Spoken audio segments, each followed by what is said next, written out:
Hey everyone, I'm Wa. And I'm Chris, and welcome to Docu Sweeties. We're two longtime friends who discuss the riveting and sometimes trashy world of reality TV and docu-series. Sure, but through our own lens, which is tickled by whatever we're feeling that day and the traumas we've lived through in our lives. And we're trying to make sense of it all for you at the same time, remaining steadfast in our desire to bring you at the end of the day some warmth and some sweetness. Hi! Wall like looks at me do that. You should see Wa's face, which I do my intro. She's just like, bitch, what are you gonna do? What are you Where is saying? this going? Where's What it is going? happening? And can't you Why just can't you just say it the way you're supposed to say it every Yeah. time? I know, but sometimes I like to think that people want a little, a little surprise. And also, I don't know. I have a tendency to want to just talk, and at the end of the day, hope that it makes sense at the end. Today we'll be talking about 90 Day Fiancé. We are happily ever after. We are season 7. We're episode 3. And this one was called Don't Take Me for Granted. Like you, Wall, don't take my improv ability for granted. Okay, I won't going forward. So you guys, this was an okay episode. It's episode 3, and we know we have 16 weeks of this, so let's just jump right in. The stars of this episode were definitely Kim and Usman. So, Chris, if you don't mind, can we just start with Angela and Michael, or can we just start with Jenny and Sumit because it was so short and just Yep. get it done with? Yep. Okay, so first couple that we are going to talk about is my favorite, Jenny and Sumit. I can't find a picture of them right now, but you know what they look like. There they are. Jenny and Sumit. So it's the night after the disaster with his family, and we have Jenny apologizing to Sumit because now that she realizes what happened and why that man went to walk his parents out as he should, that her reaction was completely inappropriate and unsupportive of him in a time when he was losing his family for her. Mm-hmm. And so she's like, you've done that to me before, and I just knew that you were leaving and never coming back. But then my thought was, Jenny, he did come back. He came back and then looked at you, and you didn't say, hey, what just happened? You just started hollering at him and like warbling. And so then he's like, do I have to pamper you every time? And you're just like, get away from me. And like it was just, it turned into like a weird pseudo domestic violence situation for absolutely no reason. But she's there with a yellow, tunic and a long red skirt and some beautiful like slippers. And they're having a walk. And his heart is broken because he's literally lost his family. So Yeah. he Just wanted to say, she feels bad. She feels like, she got off the handle. She threw up. I don't know what did they say? She threw off the handle? No, flew. She flew off the handle, which she did. And she said some crazy ass shit, which is, I never want to see you again. And she like really screamed her like Muppet head off at that situation. I mean, and he just didn't want to have to pamper her in that moment. He himself wanted to be pampered. And then he starts kind of waxing poetic, like, I needed a wife, and like, you weren't being a good wife at that time, and and a good relationship has to be support. At that, when he said that in the confessional, I was like, oh, that's like telling. Like, are you feeling like, you might be thinking that this isn't a good relationship? It's just interesting. Because they've been together for 10 years.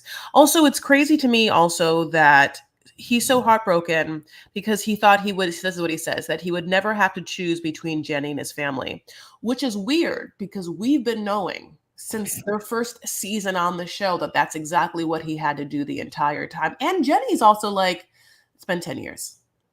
Just do it. Just get over it. Like, that's what you have to do. Like, Well, it hasn't been a solid 10 years of them being in a relationship. Like, I mean, it has, but not to the family. Like, so what it was is they were talking for X amount of years, and then Jenny came to India, met the family under the guise of being like a friend or whatever, and she got along well with everyone. And then she went home, and I think he then told them that, he was in love with Jenny and he wanted to marry her. So they immediately then got him married to someone. And so in order to be a good son, he married that person, and then he was married to that person for 2 years before Jenny actually found out that he was married to that person. And then how it happened is that she actually went to India again, and his family came and removed him from their home, like very like crazy and loud and yelling, and like removed him. So she didn't know what to do. So she had to fly back to America. So she came to America to commiserate, and then she had to go back to India again.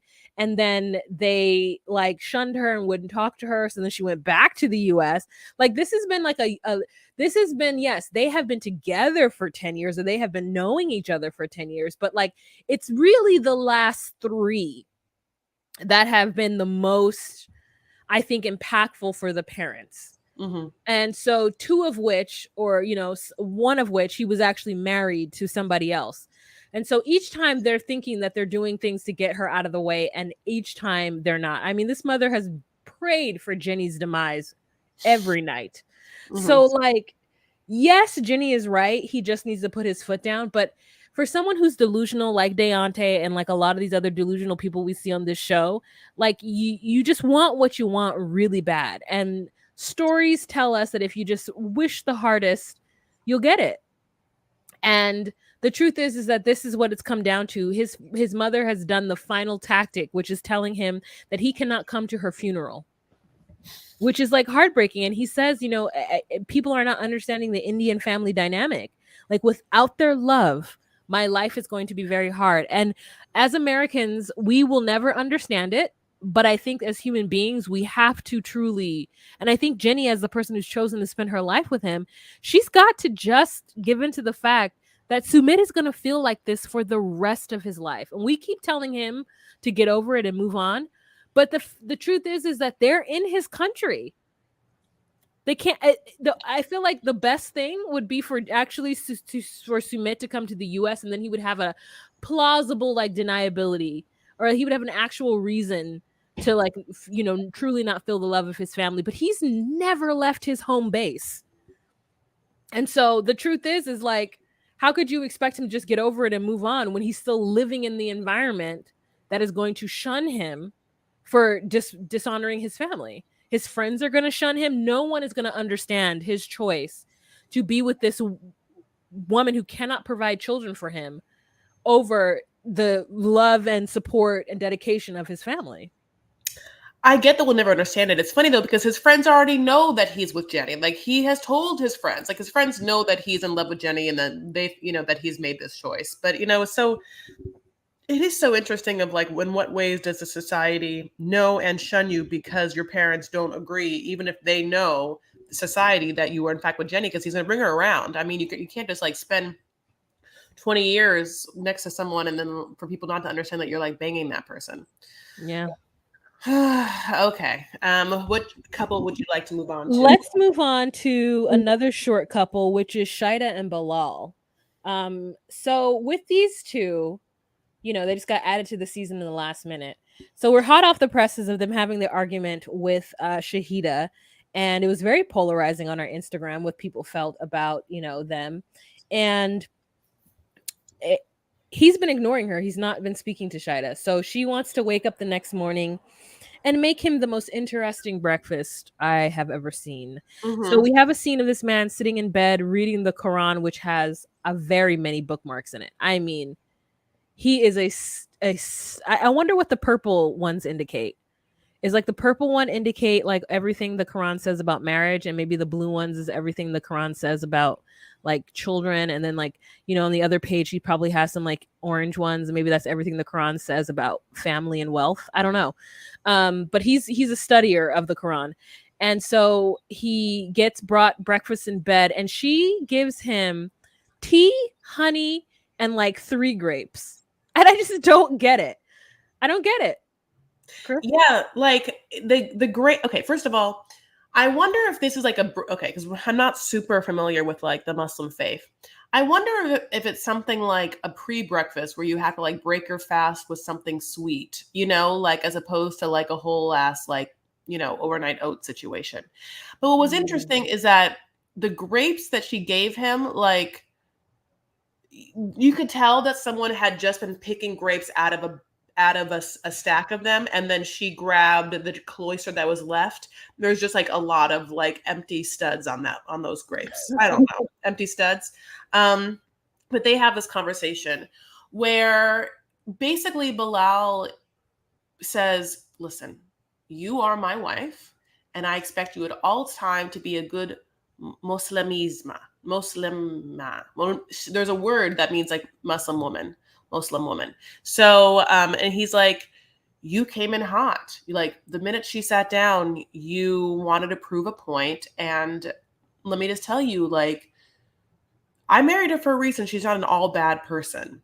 And Shida at first is like, no, when she came into my home, she came in hot. Like I really did feel like Shida had taken that instance and like sat on it and festered in it so much, and then like kind of like went down a spiraling rabbit hole of like, it was my house and she was a bully and she bullied me in my home and this is how it's going to be, and Bilal wasn't there and no one was there to protect me and I was embarrassed because it was either on TV or it made me look weak, or she said that I didn't have anything going on with my life when I did. Like, like obviously things that she had said kind of cut her to a core, and then she just like marinated in it. And so I think for Shy, when this scene happened, she's like, thank God, we're now married. B, he's sitting right beside me. And so C, you're going to sit down, you're going to apologize. And when Shahida didn't, it was like Shida felt like she had all the authority in the world to take this woman to task.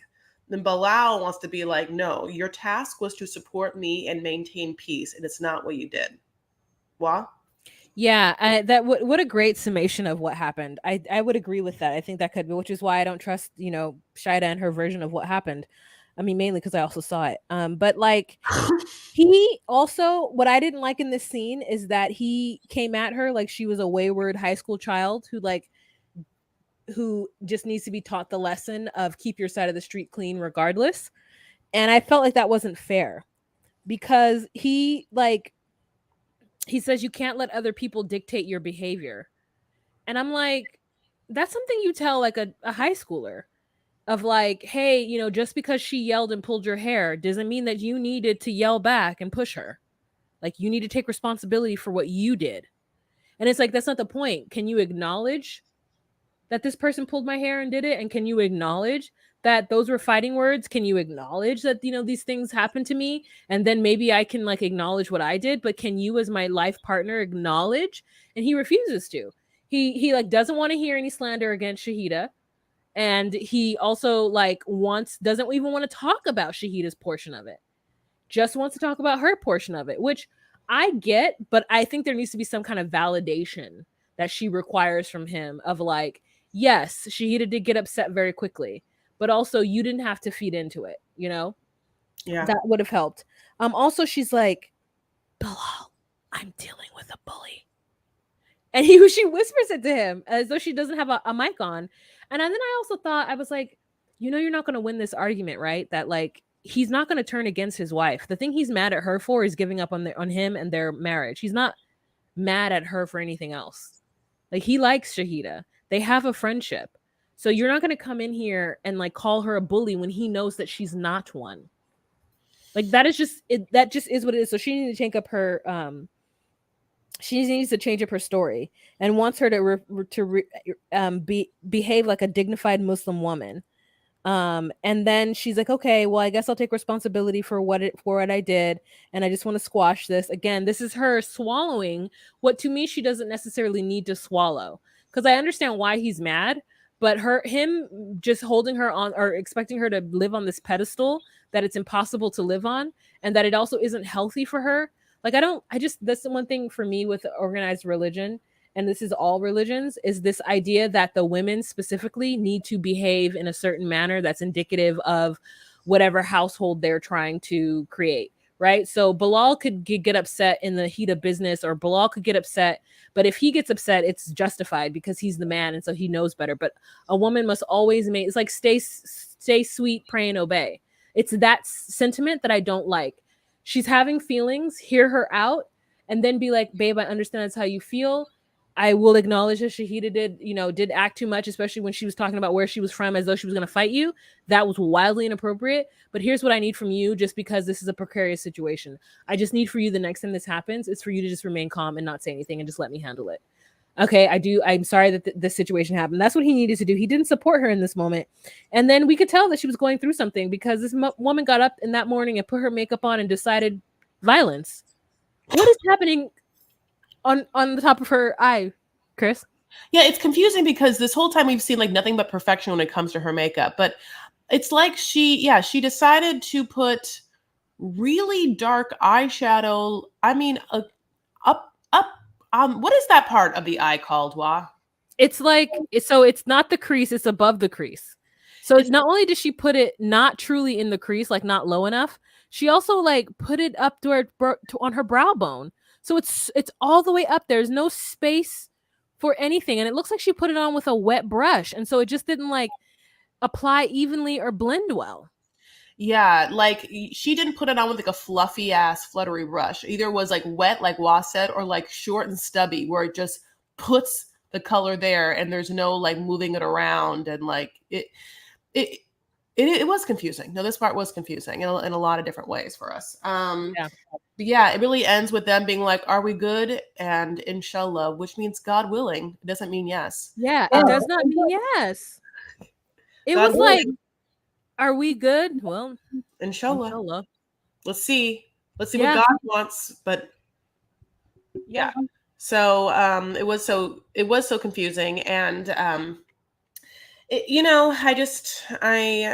it was a short scene, so they didn't really want to give us much of them, which is fine. They also didn't want to give us any of Libby and Andre, which is I guess fine, because they did give us Angela and Michael this episode for the first time. And I mean, listen, obviously, if you're listening to this podcast, just we're not going to ever be talking about Ed and whoever Ed's with. So that couple should just be taken off completely, and we should just never have to like cycle through this many couples. Do you want Let's to move talk on? about Michael and Angela since they were Yeah, pretty short. yeah. So let's start with Angela, honey. Now, Angela, we haven't seen on an actual episode of 90 Day Fiance or Happily Ever After or whatever. Oh yeah, sorry. Yeah, that's actually them. Sorry. So she looks different. Like obviously we've seen her on any of the streaming Woody Knots, but it's been a minute. So this is the first time we've picked up with her since we saw that she got weight loss surgery and she got the boobies done, and it was like that situation. And now fast forward to now. So she wants us to know that she's just like, changed her life, honey. She's trying yoga, like look at her in yoga. I mean, she has very interesting nails. What? Either it's the 4th of July or she's a racist. Like, there's no reason for any American person to get the flag on their nails outside of the 4th of July, personally, unless I don't know what's going on. Like, I was I was on TikTok, and you may not agree with me because you and I have vastly different opinions about this, but I was on TikTok and somebody was like, whenever I walk down a street and I see a bunch of flags from different countries, I'm like, okay, this is a safe space. But if I walk down the street and I see a bunch of American flags, like I'm a little scared. And that is the way I feel when people wear the flag outside of a holiday. Like, I'm just like, what are you, why, what's happening? What's happening? Because usually, like, this is kind of, being a person of color in this country, it's taken on a different meaning now. It's like, it, first of all, doesn't mean to me what I think it means to like white people, but it also, or like people who are like in the military, but it also like makes me feel like, yeah, we know where we are, thanks. Like, why do you have all these flags out? Like, who are you trying to like, what's happening? Anyway, so she's got her America flag nails and she's in yoga, and it's hilarious to hear yoga in a southern accent. I mean, it just feels like out of time, out of place. But they're there and she's acting a whole fool. I mean, these are at least some fancy southerners, and here she is just like, ooh, ooh, and then she goes to get something to drink and it's a full Coca-Cola. And they're like, well, we usually drink water, which I thought was snooty. Okay. Snooty and rude. But also her response is, this is my water. And I said, bitch, you deserve every single tooth from your face to fall out. You just paid X amount of money to get your teeth redone. And there you are drinking Coca-Cola. Listen, I get it. Food is hard to let go of, but you got to let go of the Coke. A cola. Yeah, and just want to make sure that we're like making that clear. Yeah. First of all, Angela didn't have to be like, y'all, can I have a sip of water? Like, just take a sip. Like that would felt like a little setup. Like, yeah, because I'm someone who's taken mini yoga class, and when you have to drink water, no one's like, "Excuse me, ma'am, can you stop everything so that I can have a break and drink my water?" You know, like, nope, you sip it and like keep going or whatever. So Angela like basically did like 2 moves, and suddenly the whole thing was done. It was like, okay, we'll talk about what namaste means, and Angela doesn't know what namaste means, and it was like, it's also her first yoga class, which we learned. The woman's like, "Let me come over and teach you about them yoga. Like, look, when you're doing this pose, sit on the block." And she's like, "Oh, I feel the relief."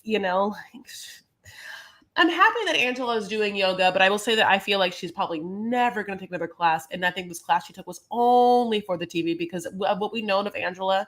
And she had this weight loss surgery, my loves, and I do not believe that she has taken the appropriate steps necessary to maintain the lifestyle change that this surgery dictates, which is a weird all-encompassing surgery where you have to like also then go to therapy, and you also like have to not do things like smoke cigarettes, like, because they tell you when you have weight loss surgery that you could easily get addicted to other things, and or other addictions become more prominent, because if you have a naturally addictive personality, or you use food to comfort yourself, or you have anxiety and food is like, one of your self-medication techniques, without the capacity to stuff your face, which I'm not saying in a mean way, there's something about filling a void that, self-medication gives you. Without that, other things can become louder, So anyway, having said that, I've not seen one moment where I think this woman is like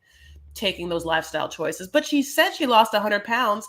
I think she has. When you have the surgery, you can lose a bunch of weight. And if you don't put those steps in place, that weight can come back on. And you know what? I really want the best for anyone and their health, even someone who has questionable morals like Angela. And I will just say this, I'm someone who had the surgery, so I can like speak from experience. God bless. Wow.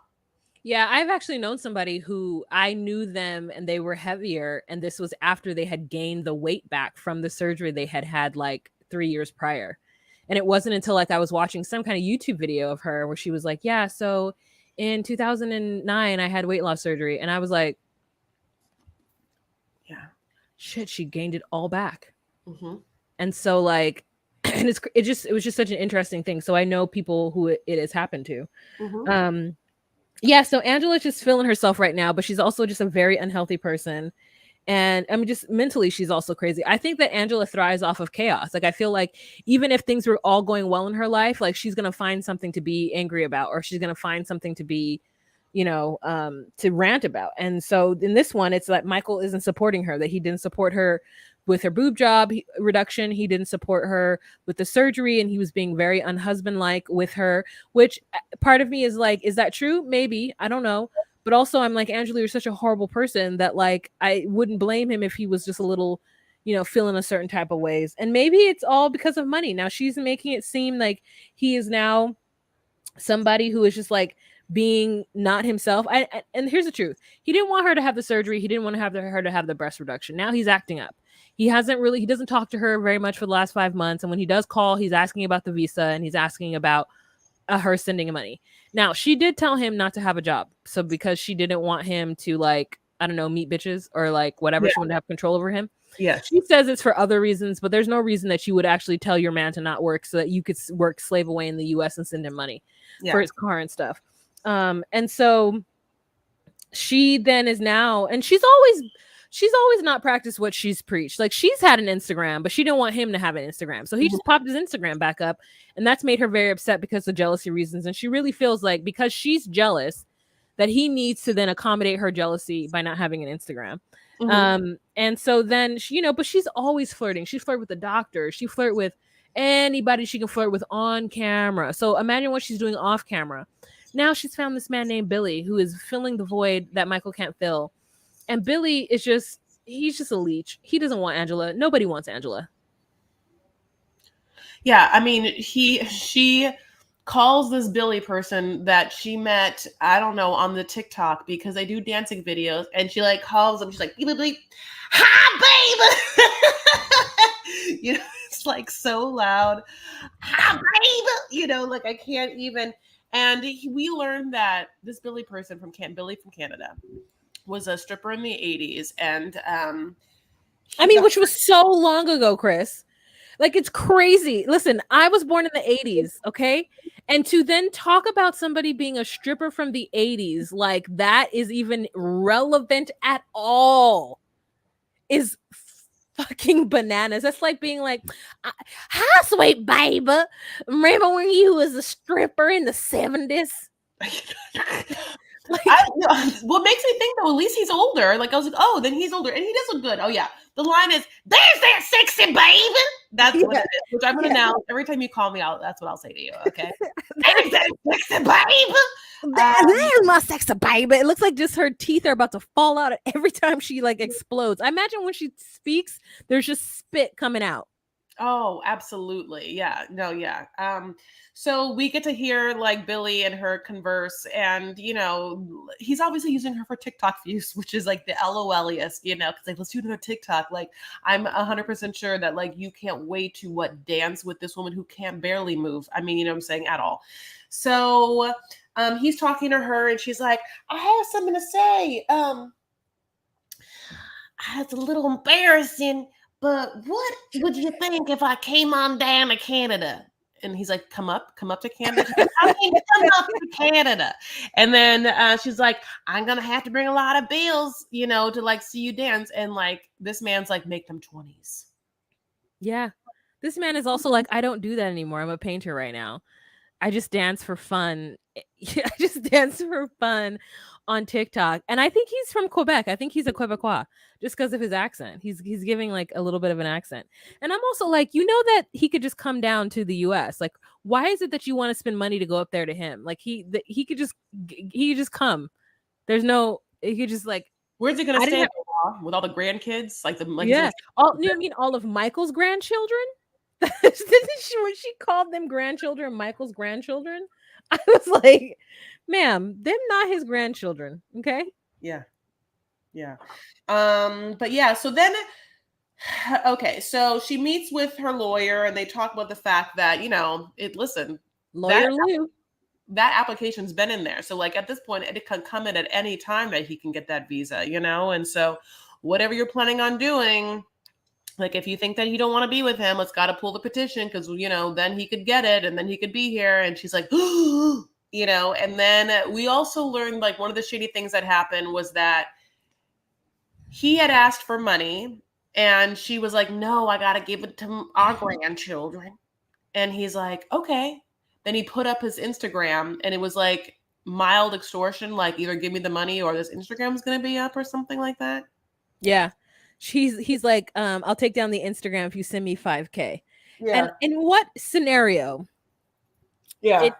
Okay, so either Angela has gotten a decent amount of money from all the things that she's done with this show in order to just have 5K on deck, which is like great, good for her. But also like the extortion is dumb. Because literally all she has to do is keep up that damn Instagram. I don't care. I'm not sending you 5K. Like what it is that he's asking her for in exchange is so stupid. That for her to be like, he's now trying to extort money out of me. Like, Angela, the fact that you care so much about this Instagram when you are out here doing God knows what with God knows who in your DMs is crazy. Yeah. I think, first of all, I have this picture of her too when she's really upset. Usman, I want to say, was the one that said something along the lines of that Angela is holding money over Michael, specifically his half of the cameo money that they do together. That she has been whatever sketchy with that kind of money. So I think that whether that's going to play out either like on more social media stuff or, in the series, they never talk about Cameo in the series. They never talk about their influencer brands. Like we're not supposed to ever know about any of that. We're supposed to think they're just like the poorest of the poor, and then suddenly they have Porsches. Which, by the way, if you're following anyone on Instagram, I'll just tell you that Miona just posted that she got a brand new Porsche, and I was like, this after you couldn't leave his parents' house last month, whatever. God bless. Interesting. So yeah, money is rolling in, and we just like can't ever talk about it. Anyway, so yeah. That's all I have for them. Yeah, I mean, I just think that you're absolutely right. If there's some kind of shady business with the cameo money, then it would make sense that he's asking for 5K or he's asking for money at all, because he's done work, and she's probably not given him his fair share on the auspice of like, I'm taking care of everything here, and when you get here, then you'll have the fruits of that labor. No, when he gets there, he'll just be in hell. All right, next couple that we're going to talk about, let's just go with Yara and Jovi. We'll just save Kim Bali for last. Got it. So we've got Yara and Jovi, and in this episode, Yara gets her green card interview, and so they're very excited about it. But first, they go to meet Mrs. Gwen. Which, why won't they just tell this woman it's Miss Gwen? I mean, it is Mrs. She is married, but it's like weird that it's like, it's just weird. Why Mama Gwen? You know, like, I think it's weird. Why? If I'm married to someone, why do I have to call his mother Mrs. something? Wouldn't I just call her mom? I think it might be just like, I can't even imagine calling somebody like my parent-in-law mom. What would you do? You think that you think that if you're with someone, like, and you're married, what were you gonna think you're gonna call that person's mom? I would call them Miss Deborah. Yeah. I would do that. It makes sense to say that. To say like Miss Deborah. Yeah, but like it I don't know, it wouldn't be mom, you know, like that. It would be like, yeah, no, it wouldn't. I'm trying to think, like, what is my my mother called my grandmother Ma, which is, which is my father's mother. Yes, she did. But also they were together when my mom was 23. So to me, that makes a little bit more sense. This golden age, like I would not be like, hey mom. Or maybe if I did, it would be something specific to me. It wouldn't be what her real kids call her. It may be like Mama Jean, like what you just said. It might be something like that. Definitely. But Miss or Missy Deborah, like I would do that too. I just think it's like, stop calling her Mrs. MRS. Like it was just weird. And maybe in Ukraine, maybe that's what they call their in-laws, but just, you know, maybe it's cultural for her. But they go and meet because Jovi, who's a single kid, I mean, you could speak more about this than I can, but I think that when you are a single child or an only child, you have a very, from what I've witnessed from different single children in my life, what are you gonna say? What are you gonna say about their relationship with their parents is a lot different than if there's multiple children, because it's just a lot of that one-on-one time. Usually the relationship is a little bit more loosey-goosey is a weird way to say it. It's a little bit more less formal or closer in a like brother sister or sister thing. It's a different dynamic because you just have that person. And so I feel like, you know, from Gwen's perspective, she's like, you just blew up on me. And I'm like, the only reason why Jovi would feel comfortable just blowing up on his mother like that, like that's to me a single kid thing. Like to just like blow up on a parent and not talk to them for 6 months. Like I couldn't do that because my reaction would then leak onto my siblings. And so there's like this unspoken rule between siblings that we just don't do things to like get everybody in trouble. You know, we just like we can't just like do whatever because there's other people involved in that person's life that could be ill affected by that relationship. And so it hurts me to hear that he like blew up on his mom about this and that she felt like completely blindsided by this. It's like, why didn't you just tell her like, hey, this is what I want? And then so the whole time Mrs. Gwen is thinking that Yara is low-key talking shit about her to Jovi, and she's not aware that Yara wants more support from her. And so it just feels irresponsible for Jovi to just come at his mom like that without like truly understanding both sides of it. Because I could see how Gwen could feel very betrayed by both of them. Right. So we are on a boat, honey. They go to a boat to have this conversation. It's very bright outside. Everyone has sunglasses. The boat is called the Creole Queen. Beyonce? No, it's a boat. But on this boat, they're kind of sit down. It's very awkward. Jovi does the one thing that Jovi knows how to do, which is go get drinks. Brings drinks to his mom, to Jovi. I'm sorry, he brings drinks to his mom, to Yara, maybe a drink for Mila. I'm not quite sure. And then Gwen has to be the one that's like this is hella awkward. Like, we just talk about the fact that like I haven't seen you in 6 months.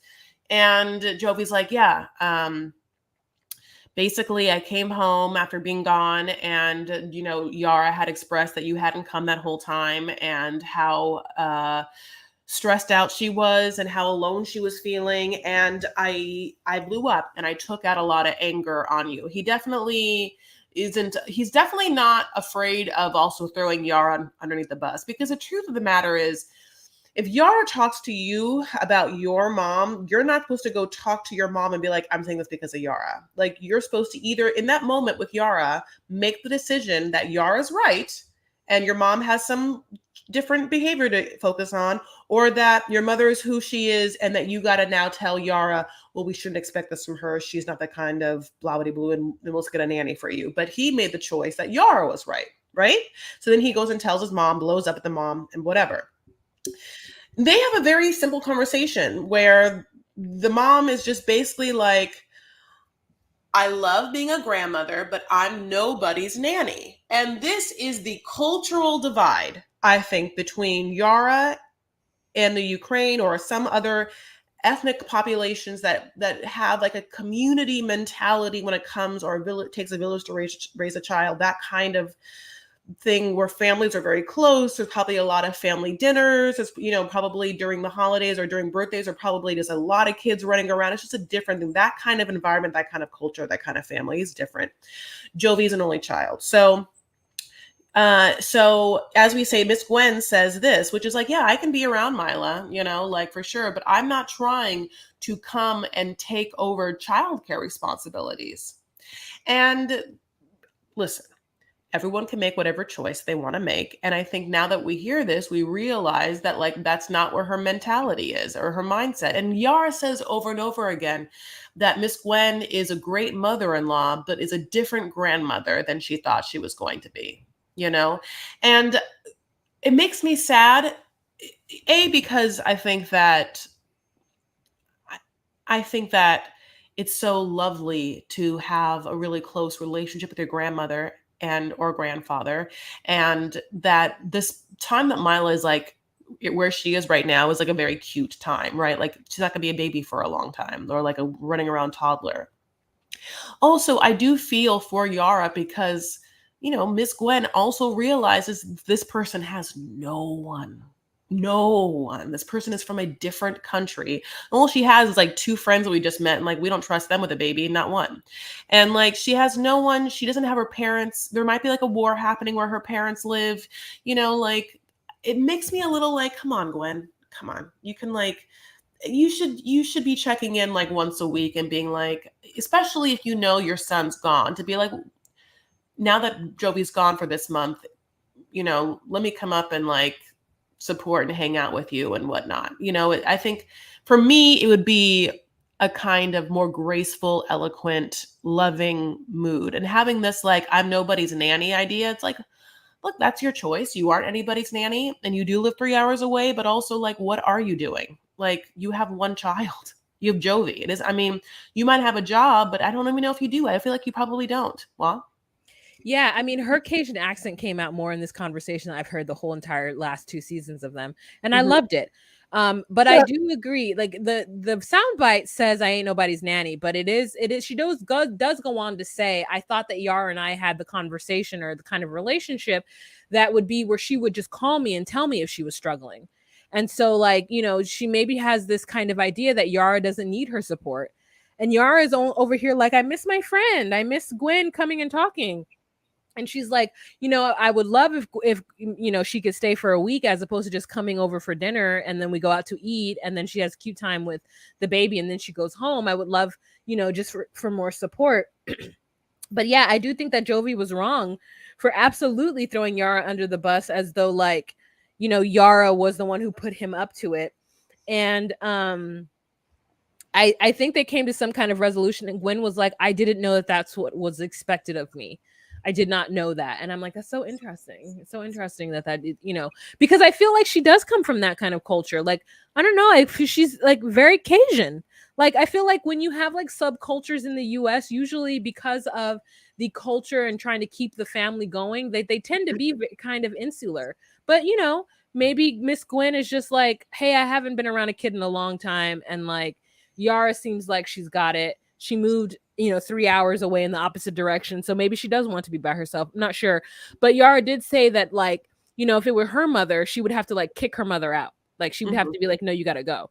Mhm. And then we see her mother, and I'm like, that does look like a mom that would want to not only just want to be around the kids the whole time, especially because when Yara tells us about her childhood and how her mother had to do what she had to do to survive and work, it would seem that she's just like ready to be the parent she couldn't be to her grandchildren, that she couldn't be to her actual children.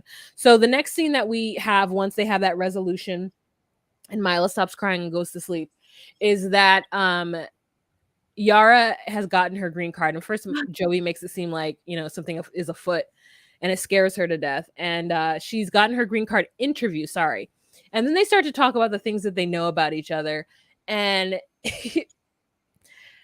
she's like, "What's my favorite color?" And he says the color that I think it would be, which is pink or some other pastel color. And this woman says that her favorite color is beige. I get it. I felt that. Oh, tell us more. Oh my god, like it's a neutral newt. She wears it all the time. She's right. She was wearing it at the Creole. She wore a full beige like lounge thing with like another like tan, kind of slightly obviously beige or tan color backpack. The woman loves a newt, honey, and I think beige is so classy. Ugh, I love taupe. I love beige. I love tan. I love a caramel. But like any color like that, I'm like happy to wear like head to toe. It's not my favorite color. Obviously, my favorite color is gold. We know that. But if it wasn't gold, I could see myself liking a beige. You couldn't see yourself being a pink? Over pink, no. I have a momentary fascination with neon coral, which could be considered pink, but like it's a very specific pink, and I wouldn't be wearing it all the time. And if I found it, I'd be very happy about it. I like neon pinks maybe, but like for instance, you're watching this on Patreon right now. Oh my god, there's a Patreon. Yes, tell you about it. I will. $10 will give you full streaming access to every one of these podcasts with our beautiful faces. And by beautiful, I mean I have no makeup on. I'm so sorry about it, but also pictures we put up the cast. We have a pink and yellow like thing. It's fine. These colors are fine, but at the same time, it's not beige. Yeah, I love this conversation when they're like, we have to prove that we're an actual couple. Like in this thing, Milo's not going to do it for us. We got to like answer these dumbass questions. What's your favorite food?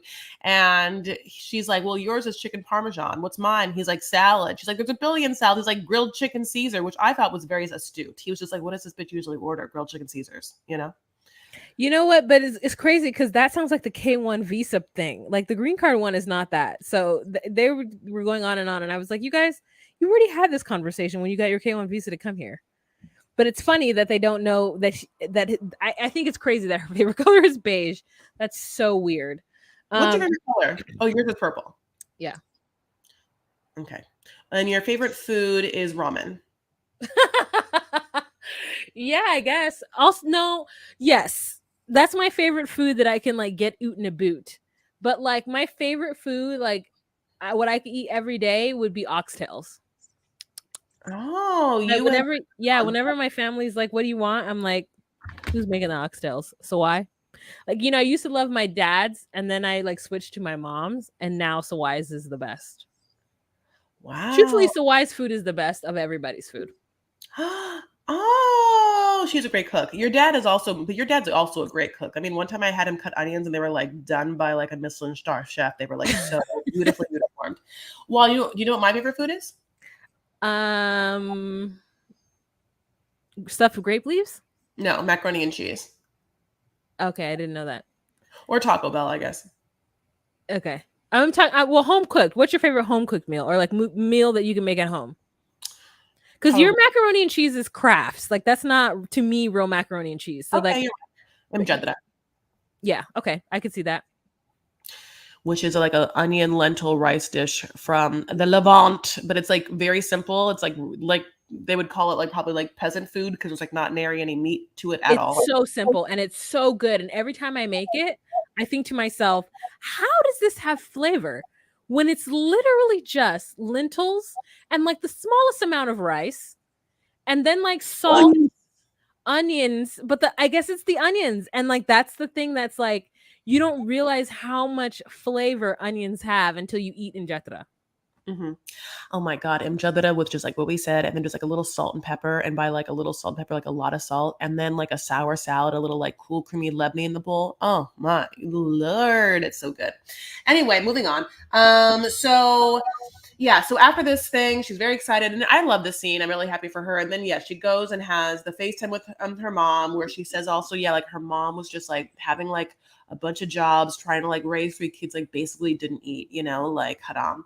But also, we are in the timeline where the Ukraine-Russian war hasn't started yet, but the Yeah. US news media outlets are talking about it, and she Yeah. doesn't know who to trust. So she asks her mom, like, well, what's happening? And her mom's like, we're probably not going to have war, which is crazy to watch now because they're like, by the way, side note is, if you're up to date on these things, the Russians like basically had to like retreat out of their stronghold in Kiev. Like the Ukrainians are like kicking ass in this war, and the Russian peeps are just like abandoning their surplus and just like running away, and or like dressing up in different clothes and pretending to leave, or like leaving, not pretending, very much leaving, and pretending that they're not like Russian soldiers.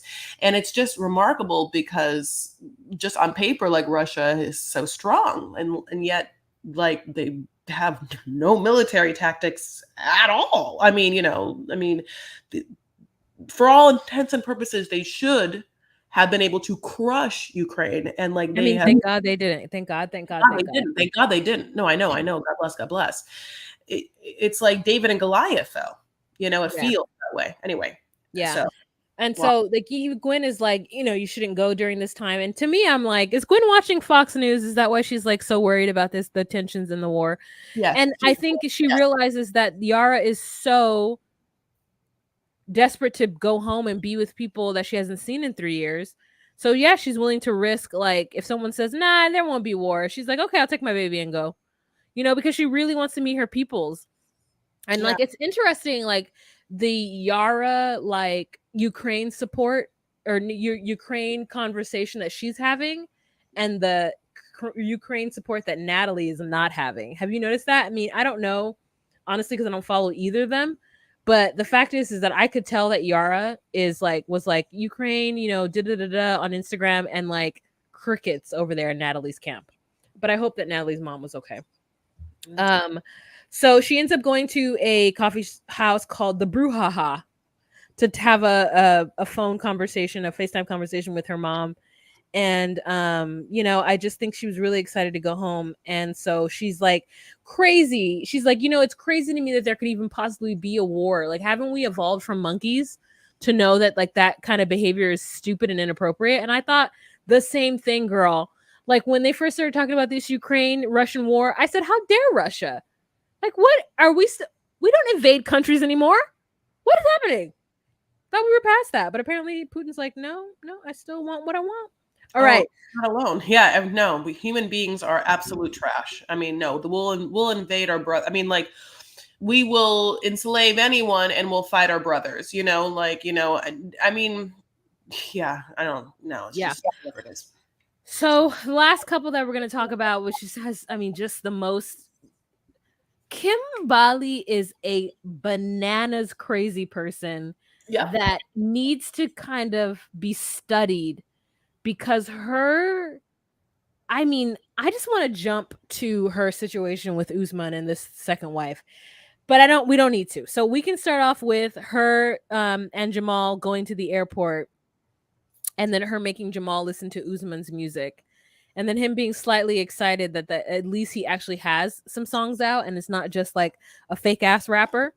And so then she plays her favorite song, and then she's like, well, I want you and Usman to get along, and he's like, that is so unnecessary, mom. Like, why do you need me to be involved in your weird husband's situation? Chris? Yeah.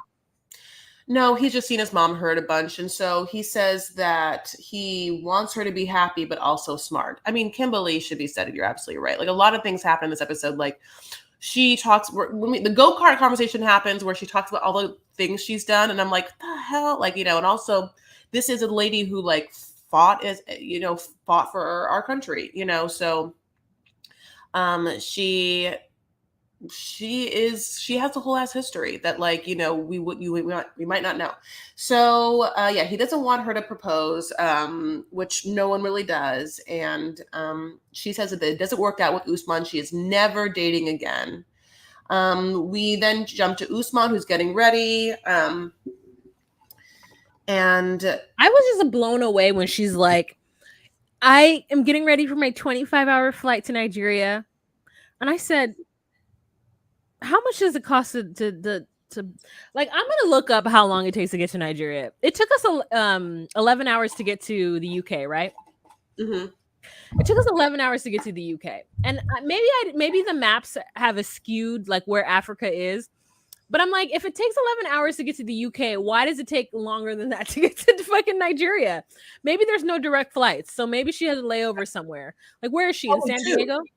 She probably has two at least layovers. Like, she probably flies into like London to Frankenfurter to fucking whatever. And then to, no, I need to know. I need to look it up because I'm not spending 25 hours.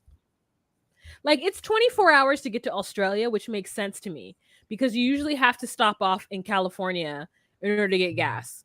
I'm sorry, from New York. Like, this is what it is.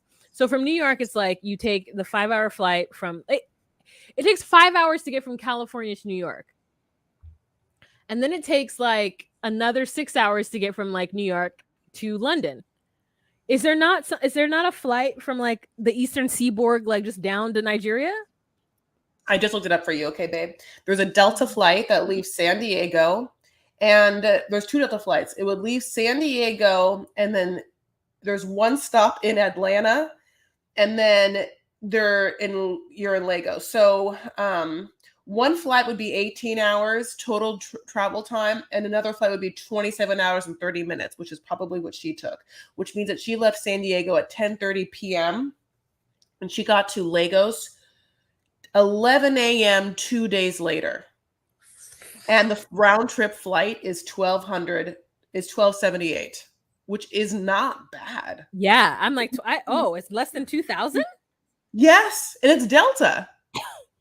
This is Wow. not even like, you're not even flying like, a Frontier to Spirit, blah, blah, bloops, Wait a minute. So she went from San Diego to, no, your flight thing says San Diego to Atlanta and then Atlanta directly to Lagos? Uh-huh. Well, There are flights like Delta and Air France where two stops, and DTW, which is I think Dallas, or I'm not quite sure. Yeah, it's Dallas. Mm-hmm. I don't know what CDG is. Oh, Charles de Gaulle. So that would be 23 hours and 47 minutes if that was two stops, Delta and Air France. And there's also a Delta and Virgin Atlantic where you would go San Diego to JFK to London Heathrow, and then London Heathrow to Nigeria. No, that's too long. I mean, we had a direct flight with Air New Zealand to London, right? Yeah, I mean, I also just, that's what I did. There was a United flight that I took from LAX to London Heathrow. It was 11 hours. I mean, it was nice. I think it depends on whether or not you require time off the plane. I don't require time off the plane. I will spend a little extra money. Like when we did the Air New Zealand to London, that was a hell of a trip. I mean, like there was a time, I've talked about this before. There was a time where like we had this like seating where we pulled it out and we got to like kind of stretch our legs out below us. So we didn't have to just sit upright the whole time.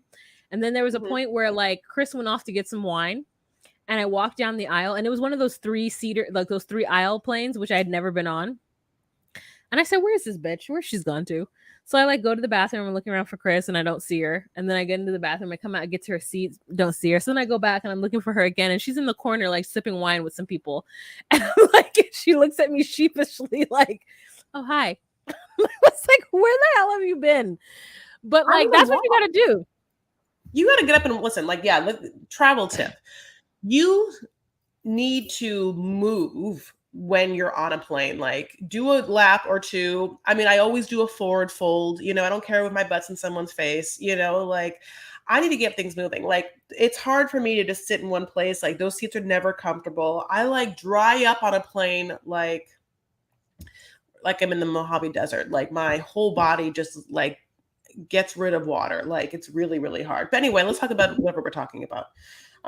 Which is like Kimberly and Usman. Kimberly. So she gets on this plane, and one thing that she's worried about, or like she's like wondering about is like, is he gonna kiss me or whatever? And he's also like, am I gonna kiss her? Like, I want to kiss her, but like if there's too many people around, I might get embarrassed, as Wall would say.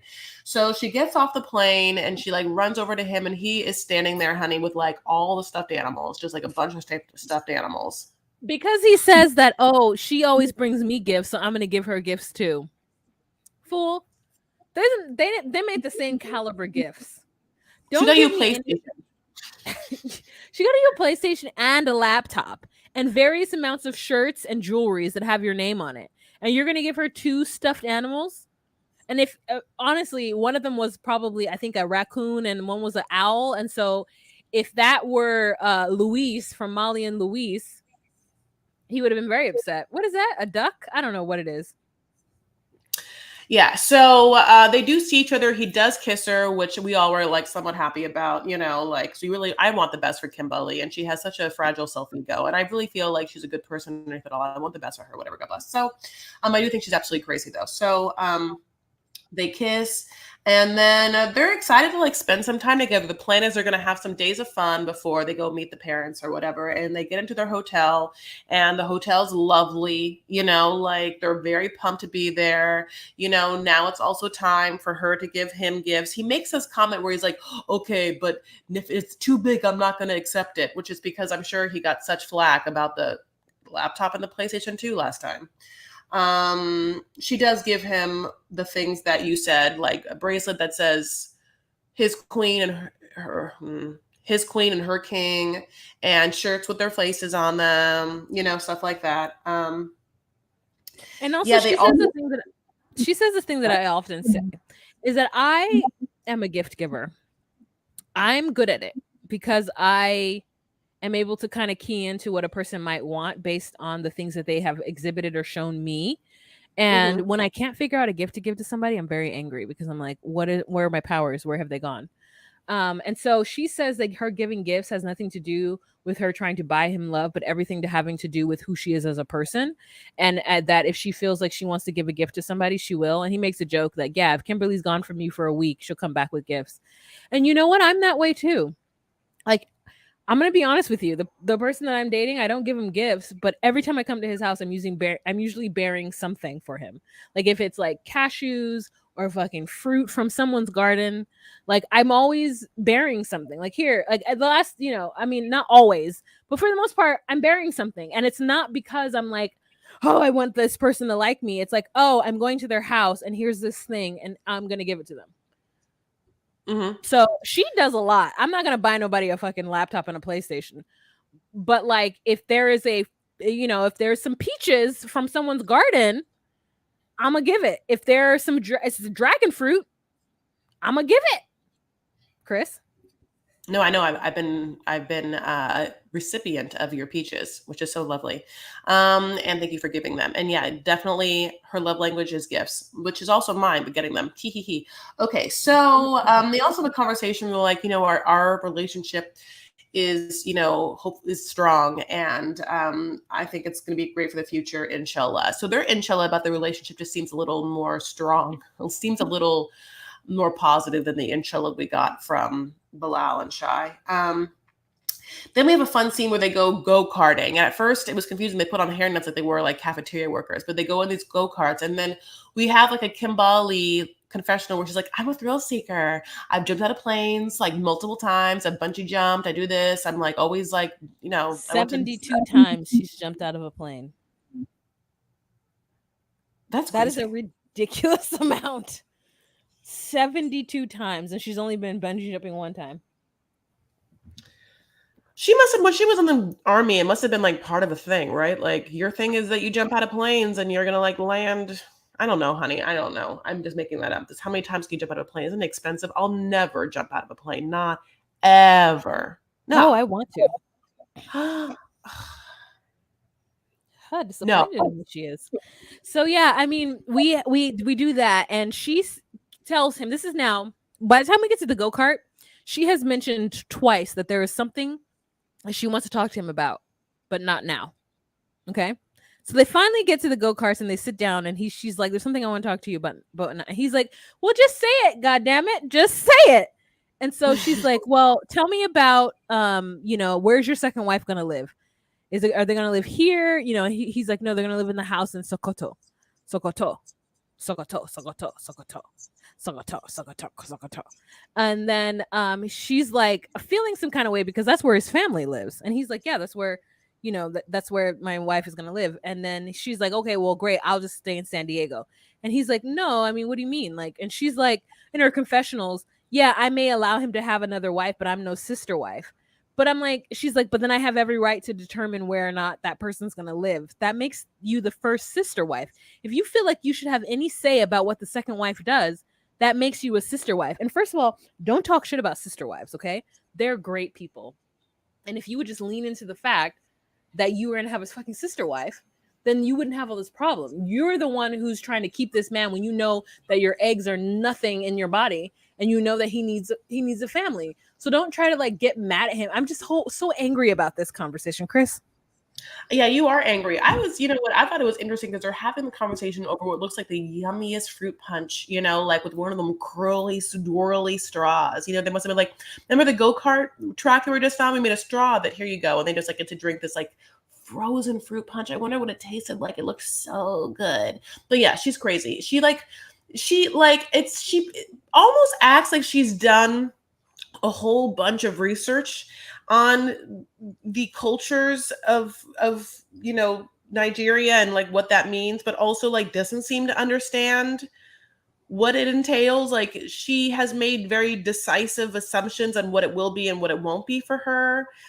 She's like, the first wife means I can like, yeah, say whatever I want and tell you what to do with the other wife. Like I get to make all those decisions. And I don't think that's what it means. And also, why do you care what town of Nigeria his second wife lives in if you're going to be living most of the time in San Diego? Except that she really thought that she was never, ever going to see this person. Not ever. She was never, in her mind, she was never going to look at that person. That she just crazy. The mother of his kids. Well, are you going to think, in my mind, I was like, but so in your mind, are you going to ever see the kids? Yeah, no, she doesn't think so. Which is bananas because like she who has the bebés makes the rules. Like he will be forever indebted to this woman who has had children with him. And you want to live in San Diego in your little bubble, bitch, you better get your ass to Sokoto and go live there with his family and that second wife so you can actually run things in the way that you think. Then she's like, oh, I'm going to make him bleach his penis before he comes to me. The idea of her being a sister wife is so abhorrent to her that you should not be with a man and allow him to have another wife. Absolutely. Because the truth is that the whole purpose of this is to have one big happy family. Not just him splooging some random woman in a back alley and have a baby to bring home to his mother. Like, she's so rude. You don't want to meet the baby? That's a baby. Yeah, I completely agree. I also feel like she doesn't know why the culture dictates certain things. I'm sure he's Muslim, I think, if I remember.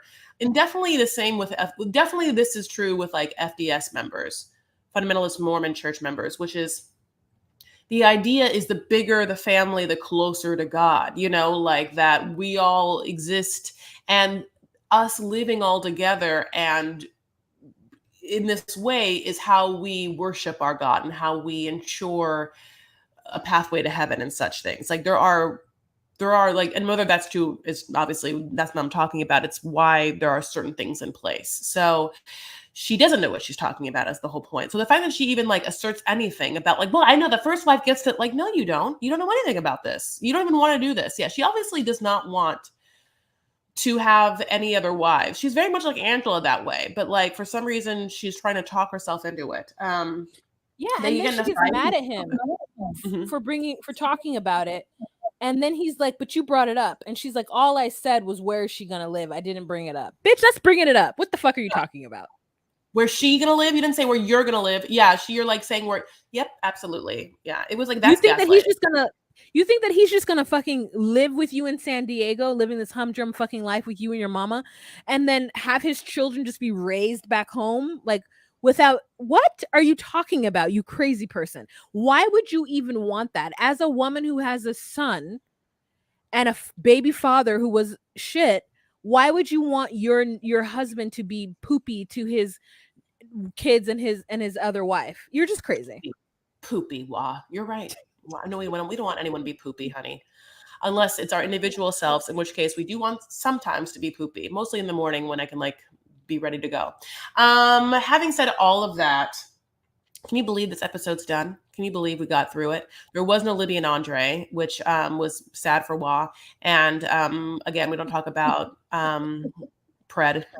Someone called Big Ed Big Pred, and I think it's Mika. I forgot if you were listening to this, like I forgot who said that, but it was so funny. It's on my YouTube channel. I just kept fast forwarding and being like, why are their segments so long? And then just seeing him like a toad upon a lily pad. This man must be uncomfortable every day of his life. Like, I could just imagine that his bowels are backed up, that his belly is heavy, that he's just like sweating constantly. Like, how is Liz in love with this person? I don't even know. He just seems like, ugh. Especially when she's cognizant of when someone doesn't have a neck, and yet she picks someone that permanently doesn't have a neck. Okay, that's what to say about that. Having said that, thank you so much for listening to us. Thank you so much for laughing along. If you haven't yet subscribed to this YouTube, if you haven't yet subscribed to our podcast, go ahead and think about it. And by thinking about it, let your finger actually do it. My love, give us 5 stars. We desperately need all of your likes, all of your engagement, all of your approval, all of your love. We're desperate for it. Listen, we are dealing with our own profound loneliness in life, honey, and we don't have the capacity to go like pick lovers over the seas. So just, if you are listening to this, you are the lover that Juan and I want to be our fiance with, and we need you to show your love. Okay, that's what we're saying. So thank you so much for listening. You can follow us on Instagram and Twitter. Instagram is DocuSweeties, where we're having a lot of fun times. On Twitter, it's DocuSweeties1, which we'll be thinking about having fun on there, and TikTok too, but might as well join. But you know what? Tell us, what would happen if you wanted to watch the live stream of us? What would you do? If you wanted to watch our faces and see us mildly giggle and sweat at the whole time, you can follow us on patreon.com/DocuSweeties. It's $10 a month. I mean, right now you could be seeing a picture of her cleavage and her saggy skin, which is Angela, by the way. And if there's another picture that you could be seeing where she actually looks like one of the monsters from Alien. Like, she looks like a crazy person. Look at her teeth missing on the side. I do want her jewelry game though. Like, her jewelry game to me is on point. It's very 90s, like swap meet jewelry. So that's Angela, by the way. So yeah, if you guys want to support us in that way, $10 a month, please do so on Patreon, and we would absolutely love you for it. I don't know, those of you who are watching me right now, just be real relaxed. I've had some wine, and I'm also very tired, and I have more cleaning to do. So like, I don't know what my night's gonna be like. Well, honey, I'm gonna come back to my apartment. Be a lot of like drunk, messy cleaning having happened. No, I'm just kidding. Wa's actually always on top of it when it comes to cleaning. I'm gonna come home to a cleaner apartment than when I probably left, and I appreciate that, Wa. So better do it, Wa. I'm kidding you. No laundry though. I think I can't go into the laundry room anymore. No, I get it. It's probably very hot, so just take it off the bed, leave it there. But having said all of that, we love you guys so much, and we're so thankful for you. We want you to have a really fucking great week. We want you to do it to it and be the light and love that you are inside, and radiate it out to others. Right, Wa? Yeah. Mm-hmm. And all of that sunshine coming out your pores, and like chakras aligned and spirits asantu. Namaste. Namaste. Bye guys. Bye.